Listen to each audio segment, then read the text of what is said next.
It's my pleasure to introduce Dr. Trish Purcell, who is one of the otolaryngology residents at the University of Washington Oto program, and she did a 2-year research fellowship and has a real interest in kids with unilateral hearing loss. So she's going to describe her work in looking at quality of life, some of those intangible things that we know kids deal with, but it's hard to capture on an audiogram or some of the more standard clinical tests we use. First, I'd like to say thank you for the invitation to speak. It's really, Dr. C and Dr. Liu have really done some great work with in otolaryngology with children, pediatric hearing loss, and so, I feel very lucky to be able to research with them. So, to begin with, as we've already talked about several times, so some of these may be similar themes. The ideas of doing audiologic testing and obtaining hearing thresholds is extremely important because it gives us an idea about how children are functioning that we can follow from appointment to appointment. But there are some things that we're not able to completely capture with these tests. And so quality of life is a subjective idea that's based on expectations, cultural values, and individual's perception. And so youth who have similar degrees of hearing loss may not perceive the same level of functional impairment and may not perceive the same quality of life. And this is important because if a child comes in and they have single-sided deafness, you may think that they'd be more impaired than a child who has, say, a mild unilateral hearing loss.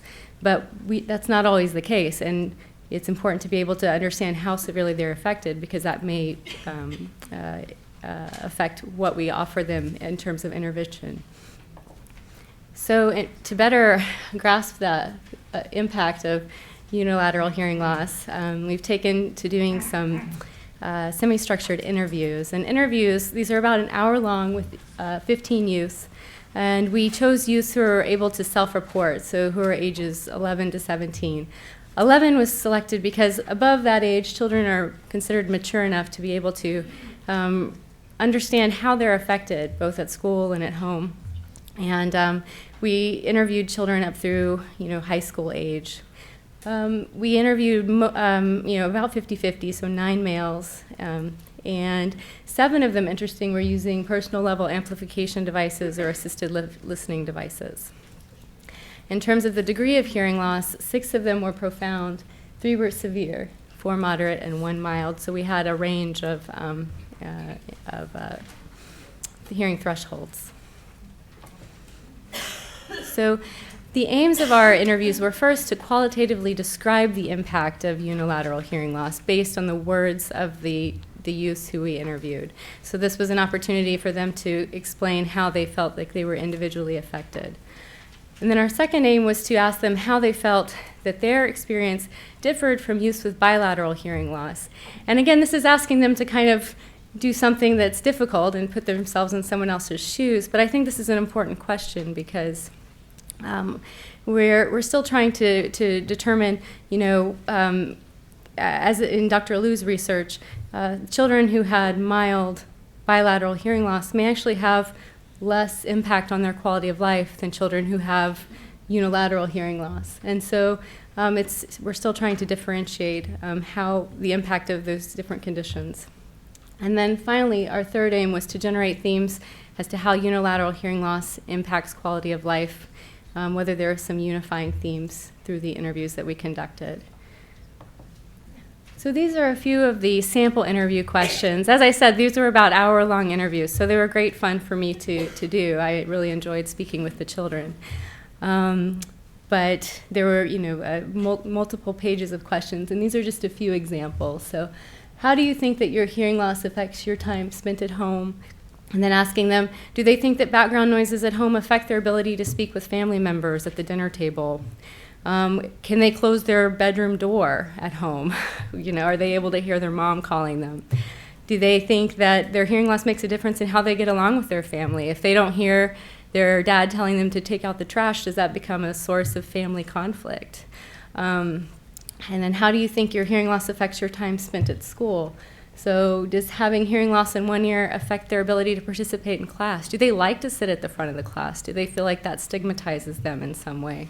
Do they feel like, they want to be able to sit anywhere? Or are they worried about being singled out?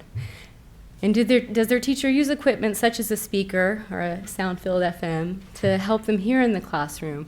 Do they have to go through any steps themselves to facilitate that process? Is that difficult for them to do? So then once we compiled the interviews, we started reviewing the excerpts. And I was interested to hear about the reverberation effect, because that's definitely something that the children described. One of the excerpts, the first one here, is an example of that. So if I'm in a really loud restaurant or something, especially if there's hard surfaces everywhere, I can't often hear as well. And, I think that is an indication of, when you think of these kids sitting in the classroom, or even more so the lunchroom, trying to communicate, it can be a challenging. And then safety was another concern that was brought up. So sometimes I can't hear cars on the street if I'm crossing the street, so I have to be really careful when I'm doing that. And parents, for about half of the interviews, the parent actually sat in on the interview, and the other half, the child just self-reported without the parent present. And we left that up to the child and the parent what they preferred. But parents seem to express a lot more concern, of course, about the impact of the hearing loss on their child's safety. And a lot of them had siblings, and the parents would say, "Oh, I'm a lot stricter with my child with hearing loss, and letting them go outside, play outside, crossing the street, things like that seemed to be more concerning." Whereas the child, lots of times they didn't feel like they were quite as affected, but they did, so just seeing that difference was interesting. And then the third excerpt here relates to what we've been talking about over the last few hours about amplification and assisted listening devices. So as we mentioned, about 7 of the kids, so about half were actually actively using devices. 2 of them were using cross, and the rest were using behind the ear hearing aids. And they really liked them, the ones that were using them. So one of them, to go back to the second excerpt about hearing cars on the street, one of the kids self-reported that his hearing aid saved his life because he heard a car and didn't cross the street. And he based that on the fact that he was wearing his hearing aid at the time. So, for the ones that use them, they really do seem to appreciate them. But then, this was the third excerpts from an 11-year-old who was really performing well in school, really loved going to school. And he said, "I think without my hearing aid at school, I don't learn as much. I love to learn, so I try to wear my hearing aid to school." So for our first aim, we were trying to qualitatively describe the impact of unilateral hearing loss on various forms of functioning. So first, for physical functioning, the kids described some basic things that go back to what we were talking about this morning, about I would turn my head, something would be louder, and something would be quieter when I turned it again. And this is actually a child describing how they first became aware that they had unilateral hearing loss, and it's an interesting phenomenon to think about. And interestingly, when it comes to sound localization, some of the kids who have congenital unilateral hearing loss or single-sided deafness actually were not aware that that there's these studies that show that sound localization is impaired, and they felt like, in a way, having a single ear would be an advantage, because then they would only have one ear that they would have to turn and find the sound, and they adamantly believed that. So, to describe it as a loss is kind of an interesting thing if they never had it to begin with. Our testing may show that they are not functioning at the normal level, but if they've never experienced that level, they have a different perspective. So again, going back to quality of life. The second quote on physical functioning, in soccer or baseball, if they want to throw the ball to me and they're calling my name, I can't really tell where they are. And there were several kids who really, really wanted to participate in team sports, and for various reasons were finding it challenging. Now, a few kids were able to play soccer and doing fine, but one of the boys in particular really wanted to play football. And not only did he struggle in playing football, but because of his unilateral or single-sided deafness, his mother did not want him to risk his other ear, and so he wasn't able to participate, and his brother was. And that, that resulted in, tears during the interview. He was so upset about that. So, I mean, participation in some of these events, children may self-select and may say that they're doing okay, but that's because they're, selecting activities that they know that they can do, and they don't really feel like these others are an option or open to them. And that goes back to some of what Dr. Liu was saying earlier this morning. And then the third quote, so I'm always conscious of where will be the best spot for me to sit or stand so that I can hear the group best. I think we all, in some way, have experienced children with unilateral hearing loss talking about difficulties in group settings, and that's what we imagine is hard for them.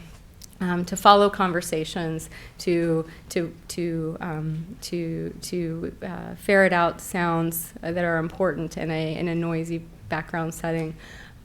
So, what these kids describe is almost, in some ways, it's almost like being in a maze, because they have to be able to decide, before they even enter the lunchroom, where are they going to sit to best hear their friends? Where are they going to position themselves? So it's a very conscientious process, so much of what they do, and that can be very tiring for them.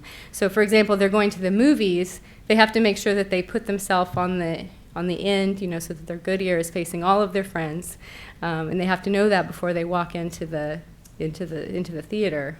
So, just some of the things that they're conscious of, and they've been doing these self-level accommodations that they've been doing their whole life. In terms of social functioning, so as we found out during our self-experiment on, unilateral hearing loss here, someone up there was saying they kind of pretended to know what was being said by their partner. That's what these kids describe. I kind of act like I know what my friends are talking about, even if I can't hear them, because sometimes it's simpler to just nod your head and say that you agree, even though if you don't completely understand. So that's and the kids definitely describe a different atmosphere at school versus at home. So I think at home they do feel more comfortable, of course, because everyone's aware of their hearing loss. And I really appreciated the sentiment that we need to normalize hearing loss so that it's not a stigma, so that kids do feel comfortable talking about it at school, and so that they can tell their friends, and they can feel comfortable doing that, because it seems like a lot of them don't feel comfortable expressing those thoughts, especially as they get into adolescence. And for those reasons, they may not choose to wear a hearing aid, or they may not choose to want to sit in an advantageous position in the classroom. And it hasn't affected my life at home because everyone in my family knows and they understand. And that's, that was a statement by a child. But some of the parents admit to being frustrated by the fact of their child's hearing loss. And they say sometimes they can't know, especially in the teen years, are they really listening to me, or are they just not hearing? It can be difficult to understand, to appreciate that. And so that can be a struggle for parents, too, because they don't want to discipline because of the hearing loss, but, And then the third quote, I've not been scared, but maybe I've been intimidated to get involved in deaf events, to kind of reach out to hearing loss individuals. So I think this shows the way that children with unilateral hearing loss don't really feel like they completely fit into the deaf community either. There was one girl who enrolled in sign language, learned sign language, really wanted to go and participate in deaf events at her in the community, but didn't feel like it was a good fit for her. And she described herself as having a deaf half and a hearing half, and she was trying to integrate those. And that kind of ties into psychological functioning. So I think, resilience can overcome a lot. So a lot of these kids are working extra hard in the classroom, are paying a lot more attention in some ways than kids who have normal hearing have to. And that goes to the first quote. It's like I have to be more in tune. It doesn't mean that I'm incapable of doing it. I just have to give 120% toward it. And I think this goes back to that fatigue that they report at the end of the day. They're working very hard to achieve what they're achieving, and some of them are doing very well. One of the students was able to go on exchange in France. She speaks French and English, and she said that she never told anyone that she had unilateral hearing loss when she was overseas, and did really well. It takes a lot of effort. And so sometimes I get mad, the second quote, sometimes I get mad that I have to do things a certain way instead of how everyone else does it.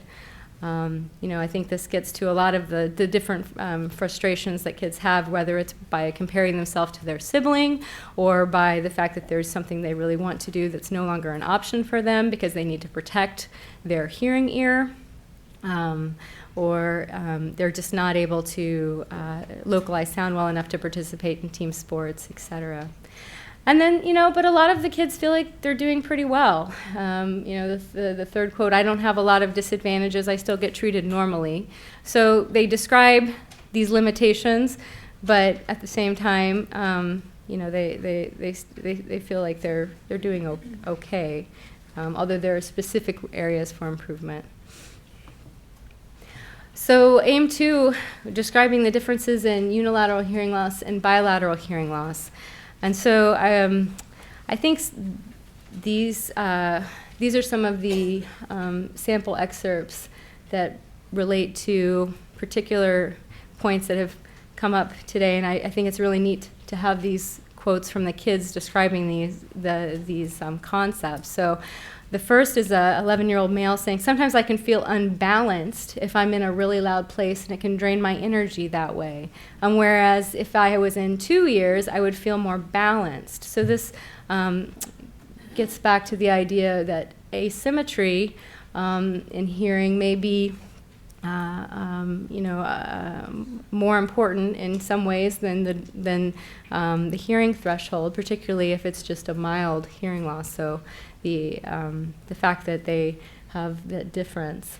I think that also goes into the description of the girl who described she had a deaf half and a hearing half. And the 12-year-old male says, you also have to put the ear that you can hear towards the people you want to talk to. But if you had it on both sides, it would probably be a little bit harder to hear people normally. So he's, of course, describing his accommodation that he's been doing for most of his life. And it's a head positioning accommodation that he's aware of that maybe not be an option for children with bilateral hearing loss. For a 16-year-old male who says, youth with bilateral hearing loss have had to overcome what I've overcome, only more, because they've had it in both ears. So here's somebody who feels like, he's perhaps a little bit better off. For the 16-year-old female, she says, I think there's just more technology for youth with bilateral hearing impairment. And so this may get back to the idea that we're still not completely sure in a lot of ways for what to offer some of these kids for amplification and assisted listening devices. And so there's probably a lot of variability in what these kids are being offered for support. And then this last quote is from a girl who was watching one of her favorite TV shows, which was Glee, until they put a character on the show who was half deaf, and she said the character was deaf in one ear, but he was literally half deaf on the TV show, and that is just so inaccurate.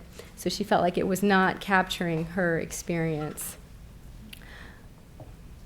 And finally, for the third aim, which was to describe the themes, some of the themes that have come up.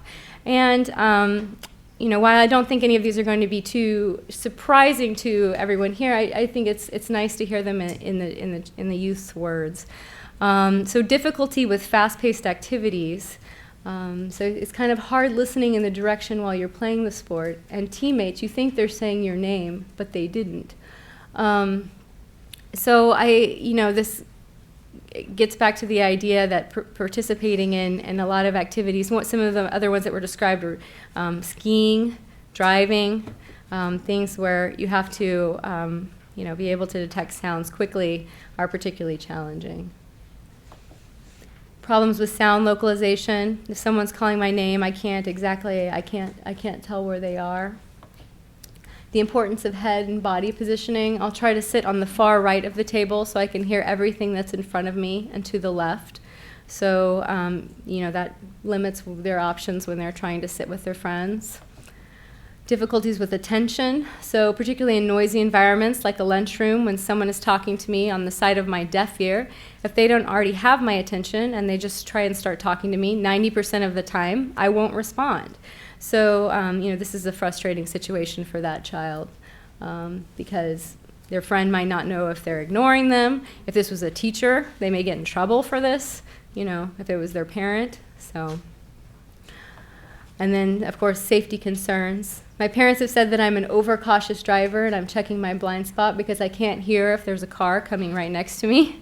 It's got to be challenging. It's hard enough to learn how to drive when you have two normal hearing errors. So, and then challenges using technology such as TV and telephone. So, I think I have to have the TV volume up more than someone with full hearing. They wouldn't have to have it up so loud.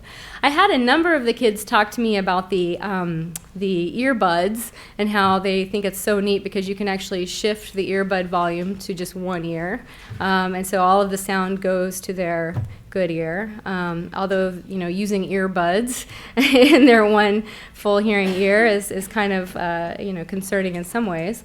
But they're very, and then using cell phones and using cell phones just with their good ear. And a number of them, that's how their parents figured out that they had unilateral hearing loss, because they noticed they would only hold the phone up to their one ear. So, I think it's really, it was really interesting to talk to these kids because I was just surprised at how self-aware so many of them were at such a young age.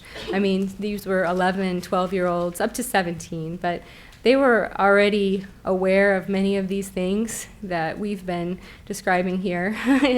And but it just came natural to them, and in so many ways they didn't think it was something abnormal. So I really enjoyed the opportunity to do these interviews. So in conclusion, unilateral hearing loss affects physical, social, and psychological function. There are differences that these kids at least perceive, and there are common themes as to how they can affect their quality of life that we need to continue to explore and clarify so that interventions can perhaps be targeted towards these areas. So they describe common concerns regarding the impact of their condition, and understanding these concerns is an important step toward potential improvement in their quality of life. Thank you.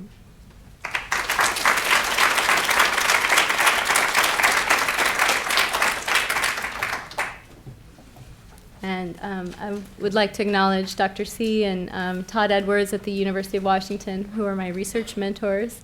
And I'd like to also give special thanks to Susan Norton, David Horn, and Rose, who helped with this project. Thank you.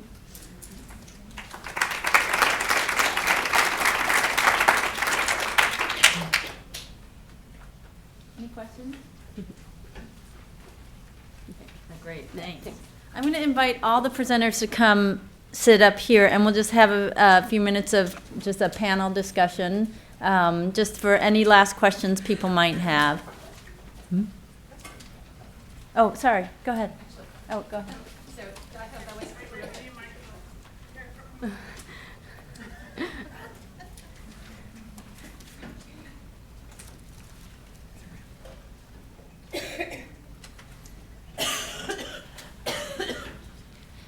Thanks a lot. That was terrific, and I really appreciated all the details and the richness that you got out of your interviews. One of my questions is you said you allowed parents to be in with some of the youths, and whether you saw reactions from the parents, if you allowed them to make any statements, and if so, were any of them that surprised you by their similarities or discordances, and if you...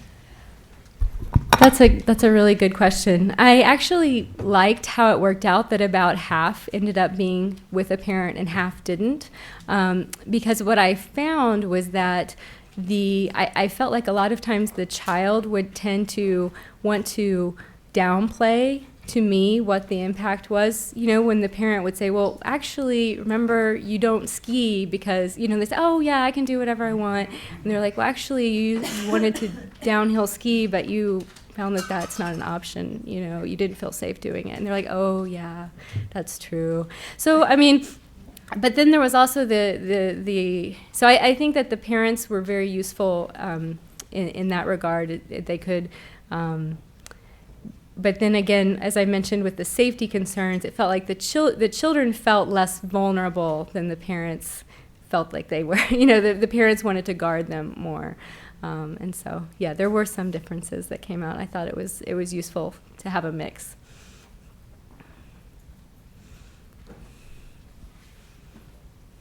All right, thank you.